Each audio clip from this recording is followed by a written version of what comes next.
Pourquoi suis-je plus fort à l'entraînement qu'en compétition? C'est ce que nous allons voir aujourd'hui.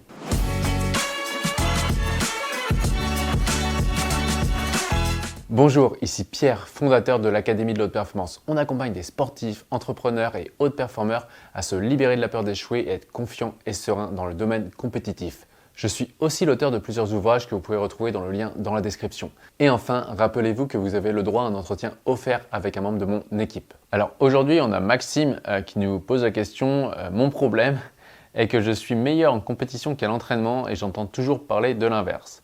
J'aimerais bien aborder le sujet, pourquoi est-on plus fort en compétition? Pourquoi nous ne nous donnons pas à 100% à l'entraînement? Alors là, c'est une question en effet qui est un peu spéciale parce que nous, à l'Académie de l'Haute Performance, les gens viennent nous voir parce qu'ils ne performent pas en compétition et non pas parce qu'ils ne performent pas à l'entraînement. Et déjà, je serais vraiment curieux de savoir en quoi est-ce un problème tout simplement.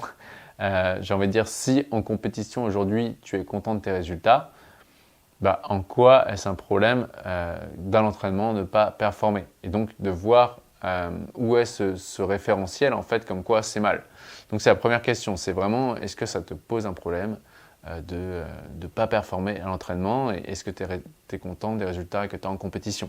Ensuite, si ça déjà, tu dis en fait non, il n'y a pas de problème, moi l'important c'est de performer en compétition et pas à l'entraînement, la question finalement elle est vite répondue. Et c'est se dire, mais d'où vient cette création du coup de problème? Est-ce que c'est l'entraîneur qui te dit tu ne te pousses pas assez? Est-ce que c'est l'entourage qui te dit tu te donnes pas assez à l'entraînement? Quelles sont tes perceptions à l'entraînement? Mais en tout cas, ce qu'on peut émettre en tout cas comme hypothèse, c'est le fait qu'à chaque fois il y a soutien de challenge pour atteindre son objectif et que si tu ne perçois pas en quoi te donner plus à l'entraînement va te permettre de performer encore plus en compétition, mais en fait ton subconscient n'a aucune raison valable de se dépasser à l'entraînement puisqu'il se dit déjà avec ce que je fais, j'ai le résultat que j'ai. Donc à ce moment, ce que tu peux faire du coup, c'est augmenter tes standards de compétition et de regarder en quoi spécifiquement si à l'entraînement je me donne plus, en quoi ça va m'apporter plus de résultats en compétition. Voilà, et du coup, en augmentant tes standards de compétition, peut-être, ou du moins probablement, que tu vas te donner un peu plus et te pousser un peu plus à l'entraînement.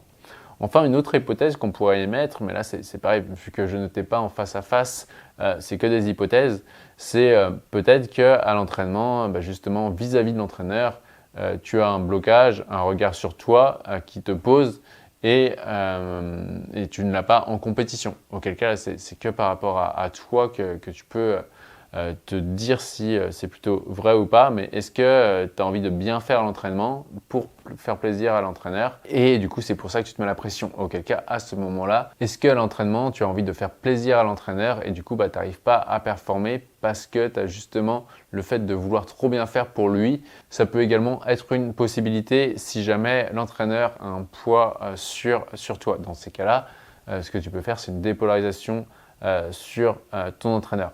Mais en tout cas, déjà, moi, par rapport, quand je lis la question comme ça, c'est la première chose que j'aimerais te poser, c'est vraiment déjà en quoi est-ce un problème de ne pas être aussi fort à l'entraînement qu'en compétition.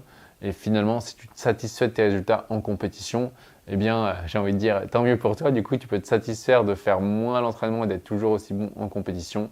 Si les résultats ne te satisfont pas en compétition, dans ces cas-là, augmente tes standards afin de te dépasser un peu plus à l'entraînement. Et voici pour cet épisode. Si vous avez aimé, pensez au like qui fait toujours plaisir. Pensez également à mettre des étoiles selon la plateforme sur laquelle vous êtes. Et enfin, pour ceux qui veulent aller beaucoup plus vite, beaucoup plus loin, pensez à réserver un entretien offert avec un membre de mon équipe. Et enfin, rappelez-vous, l'important n'est pas ce que vous faites, mais qui vous devenez. Ciao!